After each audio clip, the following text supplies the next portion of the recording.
तो चलिए हम शुरू करते हैं क्लास 12th का जो चैप्टर नंबर 9 वैश्वीकरण पॉलिटिकल साइंस का ये पार्ट 1 होगा। कौन सा? पार्ट 1, जिसके अंदर हम देखेंगे इंट्रोडक्शन और कीवर्ड। इंट्रोडक्शन और कीवर्ड समझना इसलिए ज़रूरी होता है कि जब भी आप बुक पढ़ें, मैं उम्मीद करता हूं कि आप वीडियो देखने के पहले या तो बुक पढ़ें या देखने के बाद आप बुक को जरूर पढ़ें। उसके अंदर जो कीवर्ड होता है, कीवर्ड मतलब ऐसे शब्द होते हैं जो आपको जानना जरूरी होता है, क्योंकि पेपर में डायरेक्ट और इनडायरेक्ट क्वेश्चन यहीं से बनते हैं और आपको ये जो कीवर्ड होता है ये फर्दर नॉलेज प्रोवाइड करता है, आगे की नॉलेज प्रोवाइड करता है। तो चलिए हम शुरू करते हैं बिना किसी देरी से। पहला है वैश्वीकरण वर्ड। क्या है? वैश्वीकरण। वैश्वीकरण क्या है? एक अवधारणा, एक सोच है। वैश्वीकरण क्या है? एक सोच है जिसके अंदर क्या होता है, पूरी दुनिया को एक गांव माना जाता है, पूरी दुनिया को गांव माना जाता है। इसीलिए कभी कभी हम वैश्वीकरण को ग्लोबल विलेज के रूप में प्रदर्शित करते हैं, यानी उसको दिखाते हैं। तो वैश्वीकरण क्या है? यानी पूरी दुनिया को, यानी वैश्विक जो पूरी दुनिया है, अपना जो विश्व है उसको आर्थिक रूप से एक होना, उसको हम क्या कहते हैं? वैश्वीकरण कहते हैं। यानी पूरी जो दुनिया है उसको आर्थिक, सामाजिक और सांस्कृतिक रूप से एक होने की प्रक्रिया को हम वैश्वीकरण का नाम देते हैं। जैसे कि जो भारत है और अमेरिका है, पंजाब कह रहा हूँ, अपना जर्मनी है, जापान है, ये सारे देश क्या है? सभी देश एक दूसरे से आपस में जुड़े हुए हैं। किस आधार पर? तो वैश्वीकरण के आधार पर एक दूसरे से जुड़े हुए हैं। हमारी संस्कृति उनसे थोड़ी बहुत मिलती जुलती है, उनके संस्कृति को हम अपनाते हैं और हमारी संस्कृति को वो लोग अपनाते हैं। हमारा खाना वो खाते हैं, उनकी खाना हम खाते हैं। आर्थिक समृद्धि की बात करें, मतलब आर्थिक क्षेत्र की बात करें, तो क्या होता है, हमारे डॉलर उनके यहाँ चलता है, मतलब हमारा डॉलर नहीं, हमारा रुपया उनके यहाँ चलता है, उनका डॉलर हमारे यहाँ चलता है। यानी पूरी दुनिया क्या है? एक दूसरे में कनेक्टेड है। यानी पूरी दुनिया क्या है? वैश्वीकरण के आने से पूरी दुनिया एक जाल सी बन गई है जिसमें एक भी अछूता नहीं है। जैसे एक जाल में एक जगह फटेगा तो पूरा जगह फटना शुरू हो जाएगा, वैसे ही वैश्वीकरण है। वैश्वीकरण क्या है? यानी पूरी दुनिया को सामाजिक, आर्थिक और सांस्कृतिक रूप से एक होने की प्रक्रिया को हम क्या कहते हैं? वैश्वीकरण कहते हैं। अगला वर्ड आता है पूंजीवाद। पूंजीवाद आपने पहले चैप्टर में भी समझा होगा, तो समझाते हैं दोबारा। पूंजीवाद क्या होता है कि जो आपके जो जितने भी संसाधन है, जितने भी संसाधन है, यानी जो प्रोडक्शन के संसाधन है, प्रोडक्शन बोलते हैं मीन्स ऑफ प्रोडक्शन, और मोड ऑफ प्रोडक्शन होता है जिसमें किसी भी चीज को उत्पादन करने के लिए हमें 4 चीज चाहिए। लेबर, कैपिटल, क्या चाहिए? लेबर चाहिए, आपको कैपिटल चाहिए, उसके बाद एंटरप्रेन्योरशिप चाहिए, है ना, लैंड चाहिए। तो इसको हम पूंजीवाद बोलते हैं, जिसमें कि जो मीन्स ऑफ प्रोडक्शन है, उस पर उत्पादन के साधनों पे किसका अधिकार होता है? किसी व्यक्ति का होता है। और जो पूंजीवाद होता है इसका एक ही ध्येय होता है, एक ही इसका उद्देश्य होता है, अधिक से अधिक पैसा कमाना। क्या होता है? अधिक से अधिक पैसा को कमाना। इसी प्रक्रिया को हम क्या बोलते हैं? पूंजीकरण, पूंजीवाद बोलते हैं, जिसमें कि आपको चीजें पैसे देकर मिलती है। फिर अगला आता है कॉमेंटन। क्या है? कॉमेंटन। कॉमेंटन जो है ना, आपको तो 12th में काम नहीं आएगा, लेकिन 12th के बाद ये बहुत वर्ड काम आने वाला है। कॉमेंटन कुछ नहीं है, आपने देखा होगा कि जो फर्स्ट पहला जो हम चैप्टर था शीत युद्ध का दौर, उसमें हमने देखा था एक तरफ था पूंजीवाद तो दूसरी तरफ क्या था? समाजवाद था, जिसको हम साम्यवाद भी कहते हैं। और इसी साम्यवाद को बढ़ाने के लिए 1919 के अंदर कॉमेंटन की स्थापना हुई थी। कॉमेंटन का मतलब होता है कम्युनिस्ट, कम्युनिस्ट इंटरनेशनल। ठीक है, क्या होता है? कम्युनिस्ट इंटरनेशनल होता है, जो कि समाजवाद और साम्यवाद को प्रसार के लिए बनाया गया था। ये कब बना था? 1919 के अंदर बनाइए। कहाँ पर बना? रसिया के अंदर बना, जिसका नाम था लेनिन। किसने बनाया? लेनिन ने ये बनाया। किस लिए बनाया था? ताकि क्या किया जाए? पूंजीवाद का विरोध किया जाए और पूरी दुनिया के अंदर समाजवाद को और साम्यवाद को फैलाया जाए। उसको हम बोलते हैं कम्युनिस्ट इंटरनेशनल। ठीक है, इसी के विरोध में, यानी जो समाजवाद बढ़ रहा था, इसके विरोध में क्या आया था 1928 के अंदर। हाँ, 1928 के अंदर भारत के अंदर जो कि सरकार थी, भारत में किसी सरकार थी उस समय? अंग्रेजों की सरकार थी। तो उन्होंने एक चीज लगाया था, पब्लिक सेफ्टी बिल। किस लिए आया था? तो यही कॉमेंटन इंटरनेशनल को रोकने के लिए, क्योंकि उस जमाने के अंदर हमारे जितने भी आप नेता देखोगे, कि हम किसका नाम ले यहाँ पे, जो जिनकी फांसी लगा दी गई थी, भगत सिंह हो गए, बहुत सारे जो नेता थे जो समाजवाद से समर्थक थे, वो किसके सदस्य थे? सदस्य तो नहीं कहेंगे, उनसे प्रभावित थे। किससे? कॉमेंटन इंटरनेशनल से, जो कि समाजवाद को बढ़ाने के लिए बना था। तो कॉमेंटन इंटरनेशनल अभी भी एग्जिस्ट करता है। ठीक है, अब उसका नेता रसिया है। तो ये क्या करता है कि जितनी भी दुनिया है उसको पूंजीवाद का ये विरोध करते हैं। इसको हम क्या बोलते हैं? कॉमेंटन बोलते हैं, शॉर्ट में कॉमेंटन बोलते हैं। इसका पूरा नाम है कम्युनिस्ट इंटरनेशनल। फिर आता है समाजवाद। समाजवाद क्या है? तो एक ऐसी विचारधारा है जिसमें कि लोगों को जो संसाधन होते हैं वो सस्ते दामों पर मुहैया कराया जाता है या फ्री में मुहैया कराया जाता है। इसको हम कल्याणकारी राज्य भी कहते हैं। जैसे कि आपको मैं एक बार एग्जांपल देता हूं। जैसे मान लीजिए आपको जाना है, एक तरफ पब्लिक व्हीकल है, क्या है? पब्लिक ट्रांसपोर्ट है। ठीक है, एक तरफ है प्राइवेट ट्रांसपोर्ट, क्या है? प्राइवेट। अगर मान लो आपको 50 किलो जाने के लिए पब्लिक से 10 रुपये लग रहा है, इसी 50 किलो को कवर करने के लिए आपको प्राइवेट से हो सकता है कि 100 रुपये ले लिया जाए या 80 रुपये ले लिया जाए, है ना। इसका मतलब एक ही होता है कि जो पूंजीवाद होता है उसमें अधिक से अधिक पैसा कमाना होता है, लेकिन समाजवाद या कल्याणकारी राज्य में क्या होता है, आपसे को अधिक से अधिक सेवा करना, यानी कल्याण करना, यानी लोगों का भलाई करना मकसद होता है, किसमें, समाजवाद में या फिर कल्याणकारी राज्यों के अंदर। फिर आता है प्रतिरोध। प्रतिरोध का मतलब विरोध करना, प्रतिरोध मतलब विरोध करना, किसी चीज को नहीं मानना, उसको हम क्या बोलते हैं, प्रतिरोध करना, ठीक है। फिर आता है बहुराष्ट्रीय कंपनी। देखिए बहुराष्ट्रीय कंपनी वही कंपनियां होती है जो अपना व्यापार एक से अधिक देशों में करती है, उसको हम बहुराष्ट्रीय कंपनी कहते हैं। इंग्लिश में इसको बोलते हैं मल्टीनेशनल कंपनी। क्या कहते हैं, मल्टीनेशनल कंपनी कहते हैं, जो कि अपने एक से अधिक देशों में अपना व्यापार करती है, उसे हम क्या कहते हैं, बहुराष्ट्रीय कंपनी कहते हैं। जैसे कि आपका वीवो हो गया, हुआवे हो गया, एप्पल हो गया, अमेजन हो गया, ये सब क्या है, मल्टीनेशनल कंपनी है। महिंद्रा हो गया, एयरटेल हो गया, जियो हो गया, ये सब क्या है, बहुराष्ट्रीय कंपनी है। इसके बाद में इसके अगर मन करे आपको पढ़ने के लिए तो एक कंपनी होता है ब्लू चिप कंपनी, मैं स्पेलिंग सही से लिख दूं, blue chip company. Blue chip company वो होता है, इनके पास इतना पैसा होता है कि पूरे देश का पैसा एक तरफ और इस कंपनी का केवल पैसा एक तरफ, इतना पैसा होता है जिनको बोलते हैं ब्लू चिप कंपनी होते बोलते हैं।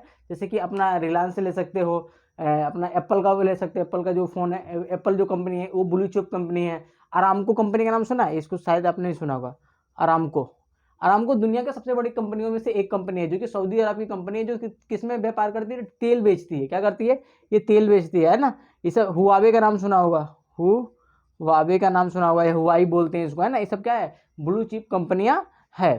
फिर आता है प्रौद्योगिकी, मतलब टेक्नोलॉजी बहुत ज़्यादा बढ़ रहा है। वैश्वीकरण को जो आसान बनाने वाले कारक है उसमें टेक्नोलॉजी काफ़ी इंपॉर्टेंट अपना रोल प्ले करता है। उसके बाद अगला वर्ड है अपरिहार्य। अपरिहार्य का मतलब होता है इसके बिना नहीं, इसके बिना नहीं, यानी पूरी दुनिया को अब चलना है तो ग्लोबलाइजेशन का फॉलो करना ही पड़ेगा, वरना नहीं हो पाएगा। तो ग्लोबलाइजेशन आजकल क्या बन चुका है, अपरिहार्य बन चुका है। जैसे कि ये मोबाइल है, हमारे जीवन में अपरिहार्य अंग बन चुका है, यानी इसके बिना हमारा जीवन नहीं चलेगा। जैसे कि एक दिन भी रिचार्ज खत्म होता है तो हम सोचते हैं सबसे पहले रिचार्ज कराया जाए, क्यों, क्योंकि हमारा जिंदगी किससे चल रहा है, अल्टीमेट मोबाइल से ही चल रहा है। आपको पढ़ाई में भी हेल्प करता है। तो मोबाइल क्या है, अपरिहार्य। अपरिहार्य का मतलब होता है जो बिल्कुल आपके लिए आवश्यक हो, ठीक है, उसको हम क्या बोलते हैं, अपरिहार्य बोलते हैं। अगला वर्ड आता है आयात और निर्यात। ये काफ़ी मतलब इजी वर्ड है, आयात और निर्यात। आयात का मतलब होता है जब आप एक देश से दूसरे देश को सामान मंगाते हैं। जैसे मान लेते हैं ए देश है, दूसरा देश कौन सा है, बी देश है, इन दोनों में व्यापार होता है, इन दोनों में व्यापार होता है। और आपने बी से ना सामान मंगाया, ठीक है, आपने सामान क्या मंगाया, आलू मंगा ले, आलू मंगाते हैं नहीं, गोल्ड मंगाते हैं अपन, क्या मंगाया, गोल्ड। अब किसने बेचा, बी ने बेचा है, बी ने बेचा है, खरीदा किसने है, ए ने खरीदा है। अब बी ने जब बेचा है ना, तो बेचने वाले के लिए, इसके लिए क्या हो जाएगा, ये निर्यात होगा, क्या होगा, निर्यात। अब किसने खरीदा है, ए ने, तो इसके लिए क्या होगा, आयात होगा, ठीक है। मान लो ए भी कोई सामान बेच देता है, कोई सामान ए भी बेच देता है, क्या बेच देता है, मार्कर बेच देता है। ये क्या अपने मार्कर छोड़ा, क्या भिजवा दे, चावल, चलो चावल बेच देता है। अब जब ए ने सामान बेचा ना बी को, तो बी के लिए चावल क्या हुआ, आयात हुआ, क्या हुआ, आयात, ठीक है। और ए के लिए निर्यात हुआ, यही चीज क्या हुआ, ए के लिए निर्यात हुआ। तो आयात निर्यात समझ में आया। तो पूरा वैश्वीकरण की प्रक्रिया किससे चल रही है, आयात निर्यात से चल रही है। उसके बाद आया जनमत। जनमत का मतलब होता है अपने पक्ष में लोगों को जुटाना।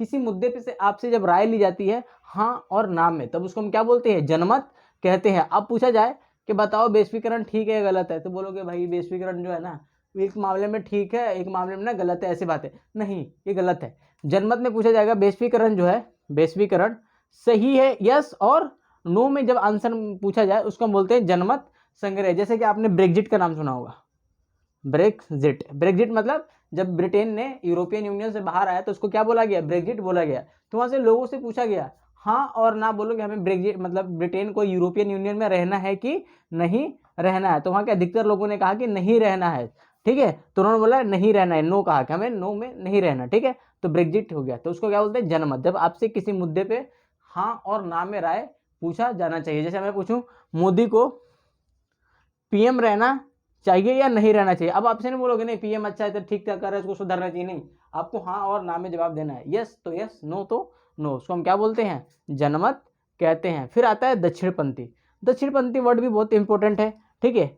इसको हम राइट विंग कहते हैं, इंग्लिश में क्या कहते हैं, राइट विंग। कौन सा विंग? Right wing. ये राइट विंग पार्टियां वही पार्टियां होती है जो राष्ट्रवाद को ऊपर रखती है। क्या रखती है? राष्ट्रवाद को ऊपर रखती है, यानी राष्ट्र देश को पहले रखती है और देश की जो संस्कृति है, जो सभ्यता है, समाज है, जो वहाँ के लोग हैं, उनको प्रोटेक्ट करती है। क्या करती है? उनको प्रोटेक्ट करती है। जैसे इंडिया में आप किस पार्टी को देखोगे? जो बीजेपी है, जो बीजेपी है वो क्या है? एक राइट विंग पार्टी है जो कि अपनी संस्कृति, अपने धर्म, अपने समाज को बचाए रखना चाहती है। उसको हम क्या कहते हैं? राइट विंग पार्टी कहते हैं। इसके उल्टा एक आता है वामपंथी। क्या होता है? वामपंथी। जो वामपंथी को बोलते हैं लेफ्ट विंग। क्या बोलते हैं? Left wing. जो लेफ्ट विंग होता है ना, इसका एक ही मतलब होता है कि समाज में कल्याण होना चाहिए। समाजवाद को जो फैलाता है ना, वो क्या है? क्या है? वो वामपंथी है। और जो कि अपने देश, अपने समाज, सभ्यता को बढ़ाता है, ठीक है, अपनी संस्कृति को बताते कि आपने सुना होगा कि जो हिंदुस्तान है ना, हिंदुस्तानी मतलब जो भारत है वो हिंदुओं का देश है। तो किसके हिसाब से है? राइट विंग पार्टी यानी बीजेपी के हिसाब से। वो किसके हिसाब से? बीजेपी। बीजेपी की मैं इसलिए कह रहा हूँ कि उसको एग्जाम्पल देना थोड़ा आसान है और आप लोग इस चीज़ों को समझ सकते हैं, इसीलिए मैं कह रहा हूँ। क्या है? राइट विंग पार्टियां बोलती हैं जो अपने समाज, संस्कृति, सभ्यता को वरीयता देती है। उसके बाद आता है संरक्षणवाद। क्या आता है? संरक्षणवाद। संरक्षण का मतलब होता है बचाव। क्या होता है? बचाव। लेकिन आर्थिक क्षेत्र में क्या होता है कि पूरी दुनिया के अंदर बड़ी बड़ी कंपनियां हैं, बड़ी बड़ी कंपनियां हैं और बड़े बड़े देश हैं जो कि भारत से काफी अच्छे हैं। जैसे मान लीजिए एक मार्कर बनाती है भारत कंपनी, भारतीय कंपनी, एक भारतीय कंपनी है। क्या बनाती है? पेन बनाती है। क्या बनाती है? पेन बनाती है। और एक हम एक चाइनीज कंपनी लेते हैं, वो भी क्या बनाती है? पेन बनाती है। लेकिन हमें चाहिए भारत की सरकार को कि भारत की जो पेन है या जो फैक्ट्री है उस पर उसको हेल्प करे, है ना, उसको संरक्षण दे, यानी उसका बचाव करे। तो उसको हम क्या बोलते हैं? संरक्षण करे। अब संरक्षण दो प्रकार से किया जाता है। भारतीय सरकार क्या करती है? एक तो उन पर काउंटर वेलिंग टैक्स लगाती है। मैं समझाता हूँ, काउंटर वेलिंग टैक्स, इसको थोड़ा गूगल को पढ़ के करिएगा, ठीक है। और उसके बाद dumping duty, dumping dumping tax भी कह सकते हैं, ठीक है, या ड्यूटी भी कहते हैं इसको। इसका मतलब समझिए, डंपिंग। अब मान लो भारत को ना बर्बाद करना है, भारत को बर्बाद करना है, तो वहाँ की जो सरकारें हैं, मान लो चाइना के हम एग्जांपल ले लें, चाइना की सरकार सोचती है कि पेन की जो कंपनी है ना वो बर्बाद कर दे जाए। इंडिया में कुछ भी कंपनी, मान लो कार की कंपनी, मान लो मोबाइल की कंपनी, मोबाइल ले लो, मोबाइल काफ़ी आसान है, तब मोबाइल की एग्जाम्पल ले लेते हैं। सोचती है कि भारतीय मोबाइल की ना व्यापार को बर्बाद करना है। तो वहाँ की सरकार ने क्या किया कि मान लो कि चाइना में मोबाइल 10 रुपये का बन रहा है। कितने का बन रहा है? 10 रुपये का। अब भारत में उसी मोबाइल की कीमत 15 रुपया है और ये 10 रुपये में, ठीक है। अब चाइना क्या करेगा? 10 रुपये में भारतीय कंपनियों को बेचना शुरू कर देता है। भारतीय लोग आप कहाँ जाओगे?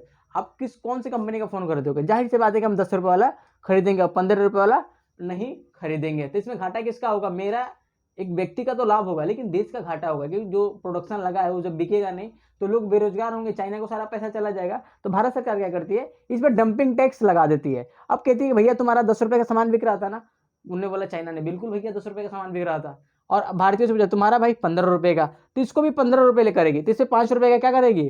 वो टैक्स लगा देती है। किसी को बोलते हैं डंपिंग टैक्स बोलते हैं। काउंटर वेलिंग टैक्स होता है जब सरकार अपने चीजों को प्रोडक्शन कराने के लिए उस पर सब्सिडी देती है कि जाओ इसको सब्सिडी में हम दे रहे हैं और पूरी दुनिया के देशों में आप जाके बेचो। जैसे यूएसए करता है, ऑस्ट्रेलिया करता है, AUS, ऑस्ट्रेलिया करता है। ये ना काउंटर वेलिंग, इन पे टैक्स लगाया जाता है कि ये अपने देशों को सब्सिडी देकर प्रोडक्शन कराते हैं और भारतीय बाजारों में बेचते हैं, जो कि उसकी कीमत काफ़ी कम होती है। समझ में आ रहा है? उम्मीद करता हूँ आ रहा होगा। थोड़ा सा गूगल वूगल करके पढ़िएगा, थोड़ा सा आप भी मेहनत करिए, ठीक है। फिर आता है संरक्षण बात समझ। फिर आता है पेटेंट। पेटेंट का मतलब होता है जब किसी भाव, विचार, आविष्कार पे केवल आपका अधिकार हो, उसको हम पेटेंट कहते हैं। अगर आपने एक मूवी देखी होगी, कौन सी हीरो है? अक्षय कुमार, पैडमैन। कौन सा?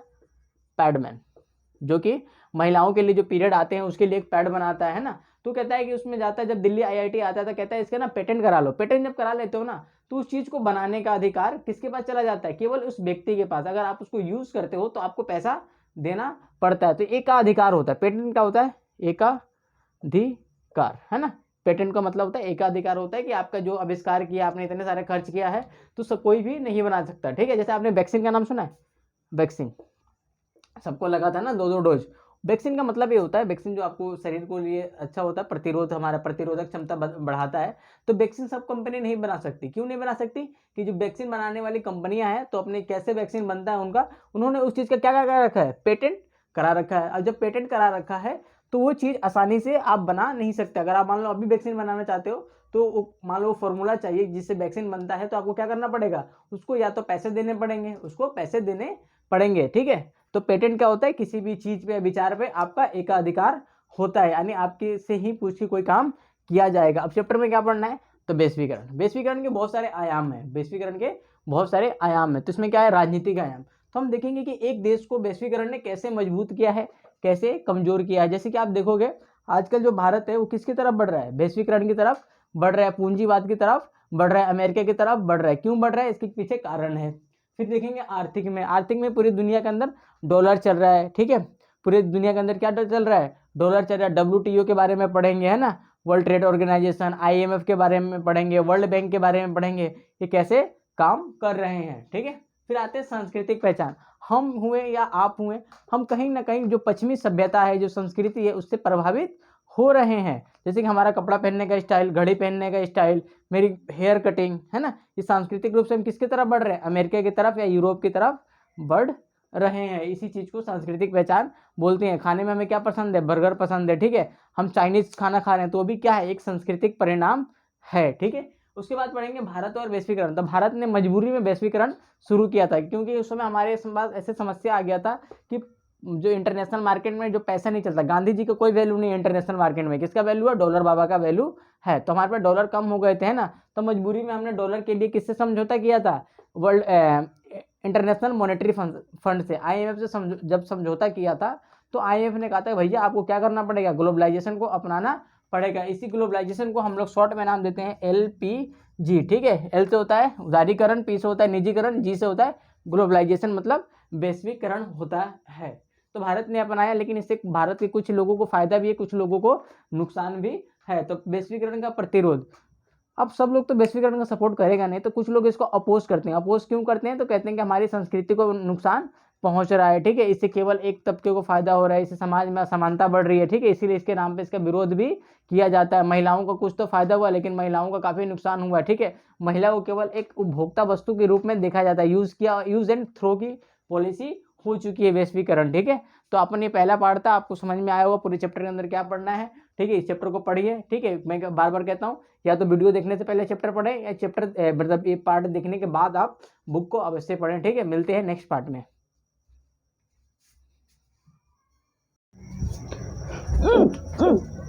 तो ये पार्ट 2 है अपना, कौन सा पार्ट है, 2 क्लास 12th का चैप्टर नंबर 9 वैश्वीकरण। अब देखेंगे वैश्वीकरण के क्या लाभ हैं, क्या हानि, और वैश्वीकरण क्यों इतना दुनिया के अंदर प्रसिद्ध हो गया, फेमस हो गया। क्योंकि क्वेश्चन बनता है वैश्वीकरण के लाभ लिखें या हानि लिखें, या वैश्वीकरण को आसान बनाने वाले कारण लिखें। इसमें से कोई ना कोई एक क्वेश्चन आपको 100% मिलेगा। तो वैश्वीकरण का पहला लाभ है निवेश, यानी अब क्या हो रहा है, पूरी जो दुनिया है ना, एक देश से दूसरे देशों में निवेश जाए कर रहे हैं। निवेश का मतलब पैसा लगा रही है। जैसे भारतीय लोग हैं जाके अमेरिका में पैसा लगा रहे हैं, जो अमेरिकन है वो इंडियन में आग लगा रहे हैं, जो इंडियन है नेपाल में जा रहे हैं, नेपाली इंडिया में लगा रहे हैं। यानी पूरी दुनिया के अंदर एक देश के लोग दूसरे देश में जाकर के निवेश कर रहे हैं। तो इससे निवेश को काफी फायदा मिला है। आप देखो कि दिल्ली में मेट्रो बन गया है, बहुत सारी ट्रेनें आ गई हैं, ये किसके कारण हुआ है, निवेश के कारण है। यानी पूरी दुनिया के जो लोग हैं वो निवेश करने इंडिया और बहुत सारे देशों में आ रहे हैं। अगर आपको पता करना हो, थोड़ा सा पढ़ना हो, अंकटाड की रिपोर्ट पढ़ना, अंकटाड की रिपोर्ट पढ़ना, अंकटाड रिपोर्ट ऑन इन्वेस्टमेंट लिखोगे गूगल पे तो आ जाएगी। पूरी दुनिया के अंदर निवेश बढ़ रहा है। क्यों बढ़ रहा है, तो वैश्वीकरण से बढ़ रहा है। एक दूसरे देश के लोग दूसरे देश में जाके क्या कर रहे हैं, निवेश। निवेश का मतलब होता है कि जब पैसा लगाते हैं तो भविष्य के अंदर हमें अच्छे लाभ मिले या उसके अच्छे प्राप्ति हो, तो उसको हम क्या कहते हैं, निवेश कहते हैं। लोगों को रोजगार मिल रहे हैं, रोजगार के नए नए साधन बन रहे हैं। जैसे आप देखोगे फूड ब्लॉगर बन गए हैं, ठीक है, वैश्वीकरण के आने से वजह से हुआ है। यूरोप के लोग आते हैं इंडिया में, वीडियो बना के ले जाते हैं, तो इससे क्या हो रहा है, लोगों को रोजगार मिल रहा है। रोजगार मतलब नए नए साधन आ रहे हैं रोजगारों के हमारे पास, तो सबको रोजगार कहीं ना कहीं मिल रहा है। जैसे वैश्वीकरण कहीं पहचान है कि यूट्यूब आया है, तो मैं आपको पढ़ा रहा हूँ, आप हमें देख रहे हैं, या फिर बहुत सारे लोगों को देख रहे हैं, आप विदेशियों को भी फॉलो करते हैं। उसके बाद आता है विकल्प हमारे पास आ गए हैं। विकल्प का मतलब होता है ये नहीं तो दूसरा, विकल्प का मतलब होता है ये नहीं तो दूसरा। आप जाओ, पहले मार्केट में एक पार्ले जी नाम की केवल बिस्किट हुआ करती थी, लेकिन आज वैश्वीकरण के आ जाने से बिस्किट के मार्केट में हजारों प्रकार की बिस्किट है। वैश्वीकरण के आने से केवल पहले मोबाइल के नाम पे क्या होते थे, या तो नोकिया होता था या फिर सैमसंग होता था, लेकिन आजकल हजारों फोनों की वैरायटी आ चुकी है। क्यों हुआ, तो हमारे पास विकल्प बढ़ गए। कार में देख लो, पहले दो तरफ से चलते थे ना कार, एम्बेसडर कार बोलते थे, लेकिन आज के टाइम में हमारे पास कारों की हजारों क्या है वैरायटी आ चुकी है। तो विकल्प हमारे पास ज्यादा बढ़ चुका है। टेक्नोलॉजी एक से एक आ रही है, रोज रोज नई नई टेक्नोलॉजी आ रही है, चाहे पर्यावरण को बचाने के लिए हो या बर्बाद करने के लिए हो, लेकिन टेक्नोलॉजी आ रही है। टेक्नोलॉजी आई है तभी तो हम आपको पढ़ा रहे हैं और आप हमसे पढ़ रहे हैं। फिर आता है महिला सशक्तिकरण। इसे वैश्वीकरण के आने से ये हुआ है कि महिलाओं को रोजगार के अवसर मिले हैं, महिलाएं भी अब काम कर सकती हैं, ठीक है, यानी रोजगार के अब साधन बढ़ चुके हैं, महिलाओं को आर्थिक, सामाजिक और सांस्कृतिक लाभ हुए हैं, महिलाएं जो है इंडिपेंडेंट अधिक से अधिक हो रही है। फिर आता है परस्पर जुड़ाव, जो पूरी दुनिया के लोग हैं एक दूसरे से जुड़ चुके हैं। आप फेसबुक पे क्या करते हैं, जैसे बॉयज होते हैं 12वीं क्लास के लड़के, वो अंग्रेजी में बतियाने के लिए क्या करते हैं, फेसबुक पे किसी विदेश गर्ल्स को क्या करते हैं, मैसेज रिक्वेस्ट भेजते हैं ना, तो हम एक दूसरे से क्या हो चुके हैं, परस्पर जुड़ चुके हैं। फिर आता है विकास हुआ, इसे वैश्वीकरण के आने से हर देशों ने लगभग विकास किया, जीडीपी बढ़ चुका है। कि समय था कि हमारे पास पैसे नहीं होते थे, डॉलर नहीं होते थे, आज भारत के पास दुनिया के टॉप 10 में जो मुद्रा रखने की वैल्यू है, हमारे पास डॉलर काफ़ी दबा के पड़ा हुआ है, लगभग 600 मिलियन, बिलियन है या मिलियन है, देख लेना एक बार, मिलियन या बिलियन में हमारे पास डॉलर पड़ा हुआ है, एक बार चेक कर लेना, मिलियन है, 600 मिलियन है या 600 बिलियन है, एक बार चेक कर लेना।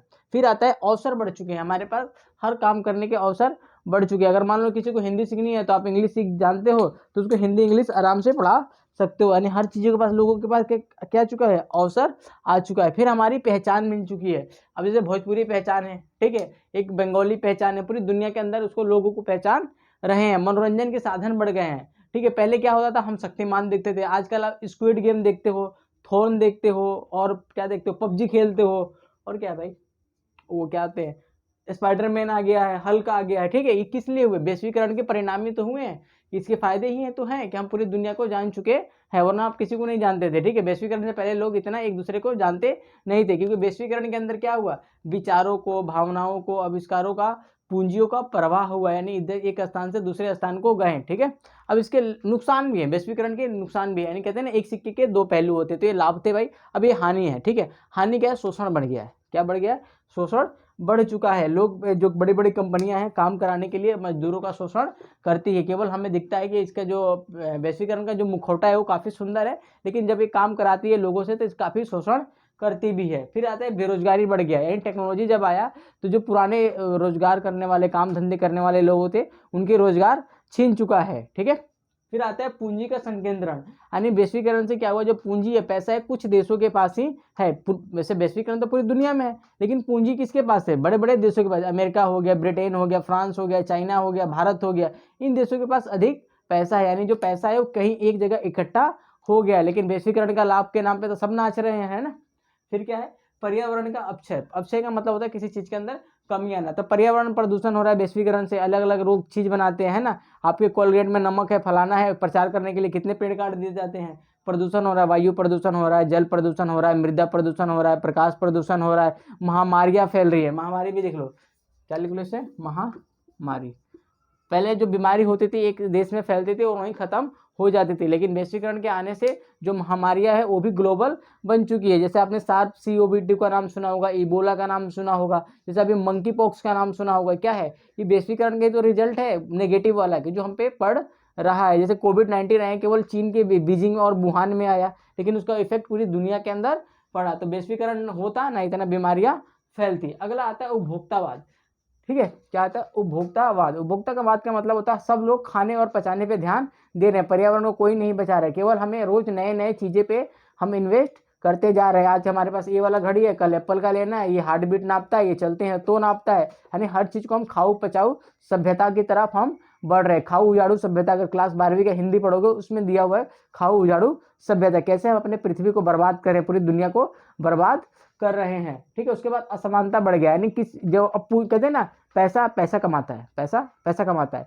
जिनके पास ज्यादा पैसा वो पैसा खूब छाप रहे हैं। जैसे कोविड-19 आया तो किसी के पास खाने के लिए पैसे नहीं थे, रोजगार सबका जा रहा था। जो टेक्नोलॉजी वाली जितनी भी कंपनियां थी, जो यूट्यूब पे पढ़ाने वाले थे या पढ़ने वाले थे, आपने बायजूस का नाम सुना, ये सब किस में आए, फिजिक्स वाले का नाम सुना, ये सब किस में आए, ये आपका महामारी के दौरान ही तो आए ये सब। यानी हर चीज को हम क्या कर रहे हैं, उपभोक्तावाद और असमानता बढ़ रही है, एक समाज में एक तबके के पास बहुत सारा पैसा आ रहा है, एक के पास बिल्कुल भी नहीं है। फिर आता है क्षेत्रीय पहचान की संकट हो गई, क्षेत्रीय पहचान, जो हमारी मातृभाषा है वो खत्म होते जा रही है। हम मेट्रो में जाते हैं तो हिंदी बोलते हैं या इंग्लिश बोलने का प्रेफर करते हैं, लेकिन अपने गाँव के भाषा बोलने में शर्म आते हैं। जैसा मैं मान लो बिहार का हूँ तो मैं खुद ही शर्म आता हूँ, क्या बोलूँ यार, क्या नहीं बोलूँ, है ना, लेकिन मुझे भोजपुरी आती है। क्या हाल बा, ठीक बात है, लोग नहीं बोलना चाहते हैं, ठीक है, तो हमारी संस्कृति खत्म होती जा रही है। जैसे आपने एक लड़की है, हीरोइन ही है, उर्फी जावेद, है ना, वो देखते हो कैसे कपड़ा पहन रखी है ना, वो ग्लोबलाइजेशन का इफेक्ट उस पर बुरा वाला पड़ गया है ना उर्फी जावेद पे, ठीक है। तो क्षेत्रीय पहचान के हमारे ऊपर संकट पड़ चुका है। जो भारतीय महिलाएं वो साड़ी नहीं पहन रही है, बुर्का नहीं पहन रही है, या जो भी मतलब उनके कल्चर है उसको फॉलो नहीं कर रही है, जो सिंदूर होता है वो नहीं लगा रही है, यानी जो हमारी क्षेत्रीय पहचान है जिससे हम लोग हैं उसको दबा रहे हैं। लेकिन अब पश्चिमी सभ्यता को क्या कर रहे हैं, अडॉप्ट कर रहे हैं। जैसे जींस पहनना, हाफ निकर्स पहनना गर्ल्स का, है ना, मैं नहीं कहता कि मत पहनो भाई, आपका अधिकार है, पहनो, लेकिन इस जो सभ्यता का प्रभाव है कहाँ का है, ये यूरोप का है और अमेरिका का है। हम बर्गर खाना पसंद करते हैं लेकिन लिट्टी चोखा खाना पसंद नहीं करते, तो हमारी क्षेत्रीय पहचान खत्म हो रही है, ठीक है। अब आते हैं कि वैश्वीकरण इतना फैला कैसे भाई, ये तो थे लाभ, ये थे हानि, वे फैला कैसे। तो फैला है टेक्नोलॉजी, इस टेक्नोलॉजी में इंटरनेट ने वैश्वीकरण को काफ़ी हद तक आगे बढ़ाया। अगर वैश्वीकरण को बढ़ाने में सबसे योगदान दिया टेक्नोलॉजी ने दिया। मान लो आज मेरे वीडियो इंडिया में देखते हैं, मान लो कहीं गलती से फेमस हो गया, कुछ भी हो गया, तो बाहर के लोग भी तो देखेंगे, है ना, तो क्या टेक्नोलॉजी ने उसको आसान बनाया। जैसे खान सर हैं, क्या है, खान सर, उनकी मतलब किताबें है ना यूरोप में बिकता है, ब्रिटेन तक बिकता है, उनके अमेरिका तक उनकी किताबें बिकता है, किसके लिए, तो वैश्वीकरण में टेक्नोलॉजी ने काफ़ी इंपॉर्टेंट रोल प्ले किया है। उसके बाद है परिवहन। परिवहन का मतलब यहाँ पे जल से भी है, रोड से भी है, और आपका वायु से भी है। तो हर जगह सामान आसानी से पहुंच जा रहा है, व्यक्ति और विचार और सामान काफ़ी तेज से बढ़ रहे हैं। मेट्रो के अंदर देख लो, मेट्रो तो नहीं कहेंगे हम, वैश्वीकरण को आसान बनाया, हालांकि आसान बनाया है इसने भी। रेल है, एक रेल दूसरे देश को भी जा रही है, ठीक। आपने चाइना का नाम सुना है, BRI, belt road and initiative बोलते हैं। ये पूरी दुनिया के अंदर ग्लोबलाइजेशन को फैलाने के लिए रोड बना रहा है, ठीक है। अब बहुत सारे जहाज आ चुके हैं ना, और एक जगह से दूसरे स्थान को काफ़ी जल्दी पहुंच जाते हैं, ठीक है। इसमें फ्रिज लगे होते हैं, तो वैश्वीकरण को ये भी आसान बनाता है, क्योंकि जब हम एक देश से दूसरे देश को जाते हैं तो उनकी कुछ सभ्यता को सीखते हैं और अपनी सिखा के आते हैं। फिर आता है टेलीग्राम। टेलीग्राम मतलब टेलीफोन जैसा है। टेलीग्राम में पुराने जमाने में टेलीग्राम चलता था, अब तो बहुत कम होता है क्योंकि इंटरनेट आगे सब चीज़ चौपट कर चुका है। फिर आता है रोज नए नए आविष्कार हो रहे हैं, ठीक है, नए नए आविष्कार हो रहे हैं जो कि वैश्वीकरण को काफ़ी आसान बना रहा है, ठीक है, क्योंकि जब आसान बना है लोग पढ़ने जा रहे हैं, सीखने जा रहे हैं उस आविष्कार को। फिर आता है मुद्रण। मुद्रण का मतलब है प्रिंटिंग। क्या हो रहा है, प्रिंटिंग। आज जो टाइम्स न्यूज़पेपर है वो कहाँ छपता है, अमेरिका के अंदर, लेकिन इंडिया में भी उसकी कॉपी बिकती है। क्यों बिकती है, कि उसको प्रिंटिंग करने वाले जो मशीन है वो इंडिया में भी लग रहे हैं और वहाँ पे भी लग रहा है। वहाँ प्रिंट करते हैं 2 घंटे, मतलब जो भी टाइम लगता है वो फ्लाइट से आ जाते हैं। यानी प्रिंटिंग प्रेस ने इस दुनिया को काफ़ी आसान बना दिया है। फिर अगला आता है निवेश। वैश्वीकरण को आसान करने वाले कारण क्या है, निवेश। जब निवेश करोगे, जैसे आपने मान लो आप दिल्ली में रहते हो, हम इंडिया की एग्जाम्पल लेते हैं, अब कहाँ रहते हो, दिल्ली में रहते हो, और आपने मुंबई में इन्वेस्ट कर रखा है, तो अब जाओगे ना देखने, जब जाओगे तो अपने विचार पूंजी वगैरह भी लेके जाओगे। तो ऐसे मान लो कोई USA का रहने वाला है, उसने इंडिया में इन्वेस्ट किया, तो इंडिया बेचारा आएगा ना वो भी घूमने फिरने। तो निवेश ने क्या किया है, वैश्वीकरण को काफ़ी आसान बना दिया है। आप टूरिज्म देखो कितना आगे बढ़ चुका है। तो क्या देखा मैंने पहले, वैश्वीकरण के लाभ, हानि, और वैश्वीकरण को आसान बनाने वाले कौन कौन से कारक हैं। अब इसके फिर मिलते हैं, अभी मतलब पढ़ाएंगे अभी, ठीक है। अब देखते हैं कि वैश्वीकरण के राजनीतिक प्रभाव क्या है। हर चीज़ के प्लस और नेगेटिव होते हैं, तो राजनीतिक प्रभाव भी क्या होंगे, एक तरफ नेगेटिव होंगे यानी नकारात्मक, और एक तरफ होंगे सकारात्मक, है राजनीति के ही। वैसे ही हम आर्थिक के देखेंगे, फिर सांस्कृतिक के देखेंगे। तो राजनीतिक प्रभाव जो पड़े हैं वैश्वीकरण के, उसके अच्छे प्रभाव भी पड़े हैं और बुरे प्रभाव भी पड़े हैं। तो पहले बुरे देख लेते हैं, पहले बुरे। तो जो सरकार की जो संप्रभुता है वो कम हो गई है। क्या हो गई है, जो सरकार है उसकी जो संप्रभुता है वो कम हो गई। संप्रभुता का मतलब होता है जो सरकार के निर्णय लेने की जो क्षमता है ना वो काफ़ी कम हो चुकी है। इसको हम बोलते हैं सरकार की संप्रभुता की कमी होना। क्यों वो कमी हो गया, कि जो बड़ी बड़ी जो कंपनियां हैं ना वो सरकार पे प्रेशर बना के रखती है, क्योंकि जो चुनाव होते हैं ना, तो ये जो बड़ी बड़ी कंपनियां ये क्या करती है, उनको फंडिंग करती है। क्या करती है, फंडिंग करती है। जैसे भारत के अंदर हम जियो की बात करें, रिलायंस की बात करें, ये क्या करती है, सरकार को फंडिंग करती है। तो थोड़ा हो सकता है कि इनके पक्ष में निर्णय लेती हो। बार बार बीजेपी सरकार पर यह आरोप लगता रहता है कि जो बीजेपी पार्टी है वो अडानी और अंबानी की गुलामी कर रही है। क्यों, कि हो सकता है, मेरे को नहीं पता होता या नहीं होता, लेकिन उसके संप्रभुता में कमी आई है। फिर आता है भारत की जो सरकार है ना, भारत की सरकार दुनिया की, इसकी स्थिति कमजोर हो गई है। पहले की तुलना में सरकार कमजोर हो चुकी है। चीज़ों का राष्ट्रीयकरण नहीं कर रही है, समाज पे कम ध्यान दे रही है, लेकिन पूंजीपति जो लोग हैं उन पे ज़्यादा ध्यान दे रही है। यानी कहने का मतलब है सरकार की जो शक्ति है, पावर है, वो कम हो चुका है पहले की तुलना में। जो कल्याणकारी राज्य की अवधारणा थी वो कमजोर हो चुका है। कल्याणकारी राज्य का मतलब ये था कि राज्य सरकारें जो हैं या फिर जो राष्ट्रीय सरकारें, वो जो समाज की जो पिछड़े लोग हैं, जो पिछड़े लोग हैं जिनका विकास नहीं हुआ, उन पर अधिक से अधिक फोकस करेगी। लेकिन क्या हुआ, वैश्वीकरण के आने से बाद क्या हुआ, जो कल्याणकारी राज्य की अवधारणा है, जो समाजवाद की अवधारणा है, वो कमजोर पड़ने लगा है। सरकार अब केवल गरीबों को ध्यान कम दे रही है, लोगों पे, बड़े लोगों पे ज़्यादा ध्यान दे रही है। इसको बोलते हैं कल्याणकारी राज्य की अवधारणा में कमी आ चुकी है। फिर आता है राज्य सरकार का जो कार्य है वो सीमित हो गया। जो सरकार है ना, या फिर जो राज्य है राजनीतिक है, उसके कार्य सीमित हो गया। वो जो मल्टीनेशनल कंपनियां होती कहती है भैया आप 3 काम करो, कानून बनाओ, सुरक्षा दो हमें और नीति बनाओ, इसके अलावा आप ज़्यादा काम मत करो, बाकी काम हम कर लेंगे। दूसरा है बाजार आधारित नीति। जितने भी हम नीतियां बन रही है तो बाजार को मध्यम में रख के बन रही है। तो राजनीतिक रूप से जो सरकारें हैं या देश है वो कम जोर हुआ है। फिर मल्टीनेशनल जो कंपनी होती है, जो बहुराष्ट्रीय कंपनी होती है, इनकी बोलबाला अधिक बढ़ चुका है। फिर आता है, जैसे मैं एक एग्जांपल देता हूँ, जैसे मान लो कि आपका जो जितने भी डाटा है, आधार कार्ड का ही डाटा लेते हैं, इनका सब डाटा कहाँ सेव है, ये बाहर देशों में सेव है। तो से चाहे तो लीक भी कर सकती है। तो क्या सरकार कमजोर हो चुकी है, सरकार बार बार इनको कहती रहती है कि भाई डाटा लोकलाइजेशन करो। क्या करो, डाटा लोकलाइजेशन करो। इसका मतलब होता है एक डाटा की एक कॉपी हमारे देश में भी रखो। लेकिन बहुराष्ट्रीय कंपनियां मानती नहीं है, वो अपनी मनमानी करती रहती है। तो अब देख सकते हैं कि जो सरकारें हैं राजनीतिक रूप से कमजोर हुआ है। एक एग्जाम्पल से बहुत सारे एग्जाम्पल है कि सरकार क्या क्या कर रही है, मतलब सरकार ने राजनीतिक रूप से कैसे हमारे देश कमजोर हो रहा है, वैश्वीकरण। फिर आता है इसके कुछ फायदे हुए।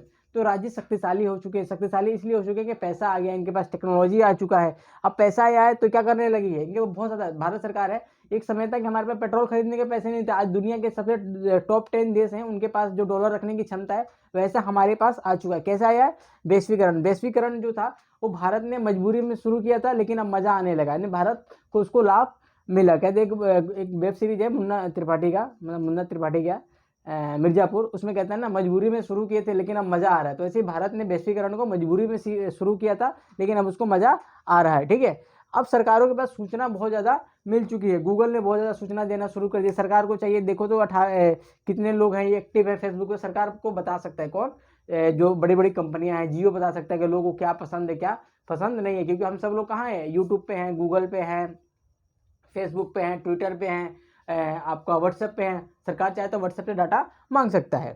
तो सूचना सरकार के पास बढ़ चुकी है। फिर आए टेक्नोलॉजी बढ़ चुकी है, क्योंकि कोई भी देश आती है, जो कंपनी लेकर आती है तो टेक्नोलॉजी भी अपने साथ लेकर आती है। तो सरकार को इससे नई टेक्नोलॉजी भी मिल जाता है। अगला वर्ड आता है आपका भ्रष्टाचार में कमी है। अब सरकार जो थी अब भ्रष्टाचार कम कर रही है। क्यों, अब सरकार हर चीज़ ऑनलाइन हो रहा है। जैसे हम क्या बोलते हैं, ई गवर्नमेंट बोलते हैं। हर चीज़ किससे हो रहा है, सरकार में टेक्नोलॉजी से हो रहा है। टेक्नोलॉजी से जहाँ होगा तो थोड़ा सा जो भ्रष्टाचार है वो कम हो रहा है। ठीक है, पारदर्शिता आ गई। पारदर्शिता का मतलब होता है कि आर पर ट्रांसपेरेंट हो गया, आप देख सकते हो, ट्रैक कर सकते हो हमारा सामान या हमारा फाइल कहाँ तक पहुंचा है। तो ये क्या है, ये राजनीतिक फायदे हैं। ठीक है, फिर सामाजिक न्याय की अवधारणा ज़्यादा हो चुकी है, यानी जब सरकार के पास जब पैसा आया तो लोगों के कल्याण पे भी फोकस कर रहा है। जैसे आपने सुना होगा डायरेक्ट बेनिफिट ट्रांसफर, DBT के बारे में थोड़ा सा आप मन करे तो पढ़ लेना। ठीक है, ये फायदा हुआ है। अब देखते हैं आर्थिक प्रभाव क्या हुआ है। तो जो WTO है, IMF है, वर्ल्ड बैंक है, इनकी प्रभाव ज़्यादा बढ़ चुका है। इनकी वजह से पूरी वैश्वीकरण चल रहा है। तो WTO है, व्यापार देखता है।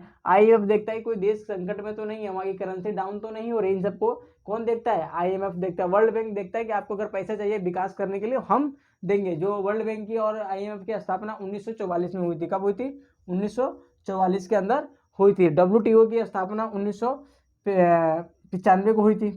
ठीक है, जो WTO का पुराना नाम था गेट था। क्या था, गेट। इसके बारे में थोड़ा सा पढ़ के आना, थोड़ा गूगल करना। ठीक है, अगला देखेंगे फिर क्या है, जो वैश्विक प्रभाव है, इसमें विचार और पूंजी का क्या है, बिल्कुल प्रवाह हो रहा है। लोग इसमें, वैश्वीकरण एक ऐसा जहर है कि आप भैंस मुझे मार, लोग अपने आप जा रहे हैं मरने। वैश्वीकरण आपको नहीं कहता कि भाई कपड़ा पहनो, ऐसा बाल काटो, वो आप खुद जाके करते हो। ठीक है, फिर आता है व्यापार बढ़ चुका है, यानी हमारा व्यापार अब पूरी दुनिया के अंदर बढ़ रहा है और बढ़ चुका है। प्रतिबंधों में कमी हो चुकी है। पहले जो देश होते थे वो आयात को कम से कम रखना चाहते थे और निर्यात को बढ़ाना चाहते हैं, लेकिन जो जब से वैश्वीकरण आया तो हर देश एक दूसरे को निर्भर हो चुका है। आयात और जो निर्यात है उसको काफ़ी छूट दे रखा है, कहता है भाई निर्यात भी करो आयात भी करो। फिर आता है आर्थिक उदारीकरण हो गया, लाइसेंस खत्म हो चुका है।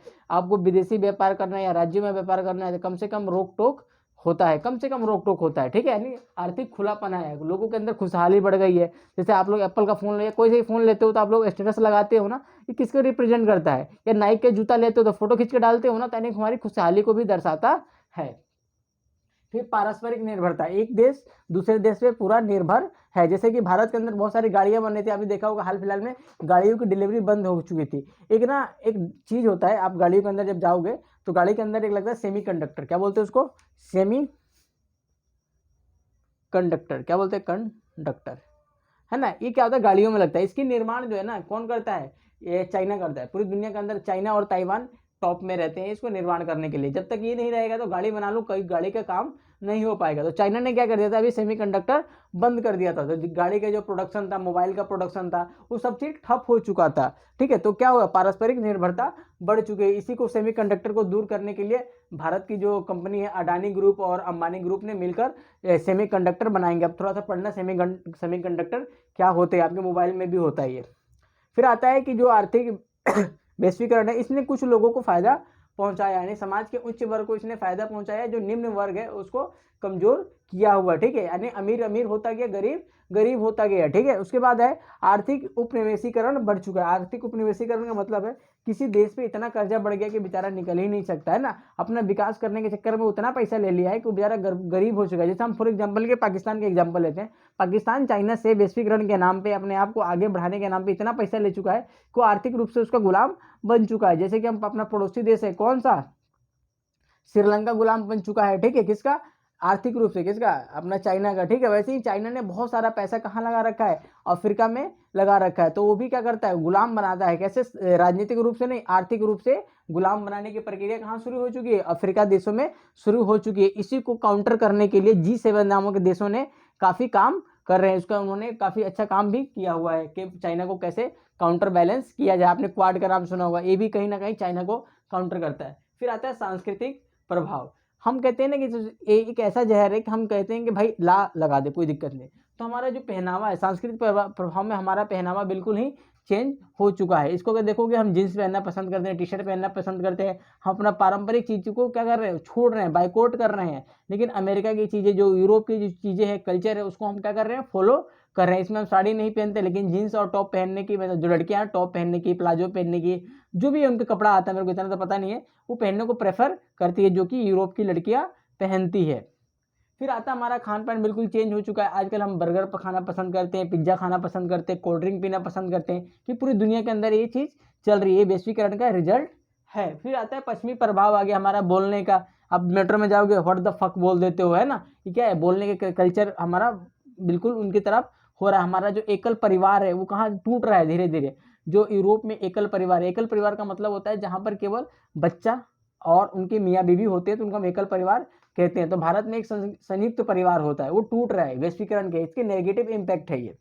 फिर हम देखेंगे संगीत, हम किसके सुन रहे हैं, जस्टिन बीबर का संगीत सुन रहे हैं ना। आप थोर का गाना सुन रहे हो, पता नहीं क्या क्या सुन रहे हो, है ना। ये क्या है, हमारे सांस्कृतिक प्रभाव है। फिर आता है, आजकल हम वैलेंटाइन डे मनाते हैं, सांस्कृतिक ही प्रभाव है। वैलेंटाइन डे मनाना, किस डे मनाना, पता नहीं कौन कौन से डे आते हैं ना। तो इस सांस्कृतिक प्रभाव में ये सब चीजें हम पढ़ते हैं। हम हर चीज, कहीं ना कहीं हर चीज को रिलेट किससे कर सकते हैं, वैश्वीकरण से रिलेट कर सकते हैं। हम डायरेक्ट और इनडायरेक्ट किससे जुड़े हुए हैं, वैश्वीकरण से जुड़े हुए हैं। लेकिन वैश्वीकरण के फायदा हुए संस्कृति के, जो हमारी क्षेत्रीय पहचान है वो भी बढ़ रही है। जैसे कि जींस के ऊपर कुर्ता पहन लेना, टोपी पहन लेना, है ना। जो भारतीय कपड़े हैं उसको पहन लेना, कुछ महिलाएं साड़ी पहन के जाती है, तो भारतीय लोग भी हमारे उसको, मतलब भारतीय लोग नहीं, अमेरिका के लोग भी फॉलो करते हैं। योग है हमारा, सांस्कृतिक रूप से हम कह सकते हैं जो योगा है पूरी दुनिया के अंदर फैल रहा है। तो हमारा सांस्कृतिक बढ़त हो रही है। लेकिन हमारे जो छोटे छोटे सांस्कृतिक पहचान है वो खत्म हो चुका है। तो ये क्या था, सांस्कृतिक प्रभाव। तो आप लोग क्वेश्चन ऐसे लिख सकते हैं कि वैश्वीकरण के राजनीतिक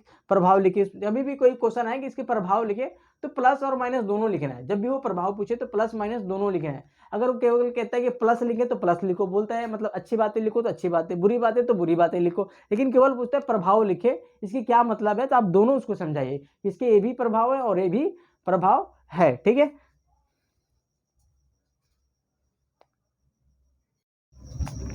ठीक है। अब हम देखते हैं कि भारत और वैश्वीकरण। देखिए भारत और वैश्वीकरण का संबंध वही है जैसे कि हमने पीछे देखा था। तो इसके लाभ भी है और हानि भी है। जो हमने भारत वैश्वीकरण के लाभ और हानि लिखा था ना, सेम भारत की कंडीशन में आप वही कर देंगे जो हमने पीछे पढ़ाया है। उसके बाद देखेंगे जो अतीत जो था, हम उस समय हम निर्यातक देश थे। निर्यातक मतलब हम सामान बना के पूरी दुनिया को बेचते थे। लेकिन जैसे ही हमारे लोगों पे अंग्रेजों ने राज किया, उसके बाद हम कौन से देश बन गए? आयातक देश बन गए। इससे काफ़ी समस्या हुआ। फिर हम 1947 में आज़ाद हो गए। 1947 के अंदर हम क्या हो गए? आज़ाद हो गए। जब आज़ाद हो गए तो हमने देखा था कि हमें एक कंपनी, छोटी सी कंपनी आके गुलाम बना के चली गई थी। ठीक है, जैसे नाना पाटेकर कहते हैं ना, एक मच्छर इंसान को हेड़ा बना देता है, वैसे एक कंपनी ने हमें गुलाम बना के चली गई थी। तो हमें डर था कि फिर से हम उदारीकरण को अपनाते हैं या फिर पूंजीवाद को अपनाते हैं तो हो सकता है कि फिर कंपनी हमें क्या कर दे? गुलाम कर दे। तो हमने आज़ादी के बाद हमने क्या अपनाया था? संरक्षणवाद अपनाया था। यानी भारत के लोग भारत के लिए काम करेंगे, ऐसी नीति अपना रखी थी। हम विदेशी व्यापार बहुत कम करते थे, केवल उतना ही व्यापार करते थे जितने हमें जरूरत होती थी। उसके बाद हमने संरक्षणवाद को अपनाया था। आयात सबसे कम करते थे, है ना। कोई आयात के सामान आता था तो उसमें हम अधिक से अधिक टैक्स लगा देते थे ताकि हमारी जो भारतीय कंपनी है उनको ज़्यादा फायदा हो जाए। फिर 1991 के बाद से हमने क्या अपनाया? वैश्वीकरण को अपनाया। पूरे अपने भारत की जो अर्थव्यवस्था थी उससे पूरा विश्व को जोड़ दिया। इससे काफ़ी फायदा हुआ। मैं बताया था पिछले वाले थोड़ी देर पहले भी कि भारत ने वैश्वीकरण को मजबूरी में शुरू किया, लेकिन उसको अब मजा आ रहा है क्योंकि इससे काफ़ी भारत को समृद्धि मिली है। फिर आता है 2014 में भारतीय जो प्रधानमंत्री नरेंद्र मोदी जी ने वो क्या लाया? मेक इन इंडिया लाया। यानी जो सामान है वो केवल बाहर से मत मंगाओ, केवल भारत में वो सामान को बनाओ। आप डिफेंस के सेक्टर में देख लीजिए या फिर इंडस्ट्रीज में देख लीजिए, भारत में सामान बन रहे हैं, तो उसको हम बोलते हैं मेक इन इंडिया प्रोजेक्ट बोलते हैं। उसके बाद क्या हुआ कि भारतीय जो ज्ञान की विधि है हमारे देश में, देखते हैं नीम हो गया, तुलसी हो गया, हमारे काफ़ी पवित्र भी हैं और काफ़ी इनके फायदे भी होते हैं। हल्दी का गुड़ हो गया। तो यूरोप की कंपनियां और यूएसए की कंपनियों ने इस पर पेटेंट करा लिया था। भारत ने कहा एक बात बता भैया, यूरो जो नीम है वो भारतीय संस्कृति का एक हिस्सा है और आप लोगों ने पेटेंट कैसे करा लिया? भारत ने इसका विरोध किया और ये विरोध सफल भी हुआ। तो भारत था और उसका संबंध था वैश्वीकरण के। तो इसके फायदे भी हैं और नुकसान भी है। महिलाओं को फायदे हुआ, महिलाओं को नुकसान भी हुआ, क्योंकि महिलाओं को हम केवल एक वस्तु के रूप में देखते हैं, यूज एंड थ्रो की पॉलिसी वाला यूज करते हैं। लेकिन लाभ क्या हुआ? उनको अवसर अधिक से अधिक मिले, वो काफ़ी अपने पैरों पे खड़ी हो गई, वो निर्णय ले सकती है। आप देखो कि भारत में बहुत सारी ऐसी महिलाएं हैं जो एंटरप्रेन्योरशिप कर रही हैं, आगे बढ़ रही है। महिलाएं क्रिकेट खेल रही है। वैश्वीकरण का कहीं ना कहीं प्रभाव पड़ा हुआ है। लेकिन इसका दूसरा प्रभाव भी पड़ा हुआ है। जैसे कि अब देखोगे भारतीय जो अभी चीज़ें आई है उसमें शादी से पहले मतलब जो बच्चा अगर रह जाता है तो उसको अबॉर्शन कराने का, उसको गिराने का अधिकार मिल गया। तो हो सकता है कि ये समाज, हमारा भारतीय समाज इससे टूट जाए। अब देखते हैं वैश्वीकरण का प्रतिरोध क्यों हो रहा है, इसका विरोध क्यों हो रहा है। वैश्वीकरण जब इतना अच्छा है तो इसका विरोध क्यों हो रहा है? विरोध का कारण है जो वामपंथी लोग हैं, यानी साम्यवादी जो लोग हैं, लेफ्ट विंग के लोग हैं, इससे कहते हैं कि भाई अमीर अमीर हो रहा है, गरीब गरीब हो रहा है, इससे केवल कुछ लोगों का फायदा हो रहा है। ये अमीर को अमीर कर रहा है, गरीब को गरीब कर रहा है, इसीलिए ये विचारधारा बिल्कुल बेकार है। दूसरा है अनुचित व्यापार। WTO ने भी ये माना है कि जो बड़ी बड़ी जो दुनिया की कंपनियां हैं वो अनुचित व्यापार करती है और केवल इसमें विकसित देशों को फायदा होता है, जो विकासशील देश है उनको फायदा नहीं होता है। ठीक है। फिर आता है दक्षिणपंथी जो पार्टियां हैं उन भी, वो लोग भी इनका विरोध करती है। जैसे बीजेपी वालों में देखना, जो बजरंग दल के लोग होते हैं, बजरंग दल के लोग होते हैं, वैलेंटाइन डे पे पकड़ के पीट देते हैं। क्यों? उनको ऐसा लगता है कि जब आप लोग पश्चिमीकरण को अपना रहे हैं उससे हमारी संस्कृति खराब हो रही है, इसीलिए आपकी पिटाई करते हैं वैलेंटाइन डे वाले दिन, है ना। वैसे नहीं मारते हैं। उनका क्या है, उनको दक्षिणपंथी है, उनको अपने समाज को, अपनी संस्कृति को आगे लेकर जाना है, इसीलिए पिटाई कर देते हैं। उनको लगता है कि हमारी सभ्यता है इससे खराब हो सकती है, हमारी समाज इससे टूट रहा है। आजकल केवल परिवार में हम, मैं नहीं कह रहा हूँ, मतलब इसमें मियाँ बीवी और बच्चे को रखना हम चाहते हैं, इसको बोलते हैं न्यूक्लियर फैमिली की तरफ हम बढ़ रहे हैं। इसीलिए समाज के जो हिस्सा है वो टूट रहा है, समाज में इससे अपराध बढ़ रहा है। ठीक है, लोग केवल उपभोक्तावाद की दृष्टि से जी रहे हैं। ठीक है, और ये अपना चैप्टर जो है क्लोज हुआ, चैप्टर खत्म हुआ। ठीक है, इस चैप्टर को मतलब बुक को, इस वीडियो देखने से पहले बुक पढ़ें या वीडियो देखने के बाद बुक पढ़ें। फिर हम मिलते हैं किसी नेक्स्ट पार्ट में, है ना, मतलब नेक्स्ट चैप्टर में जब पढ़ेंगे फिर मिलते हैं। चीज़ें कैसे लगी आप इसको पढ़ें।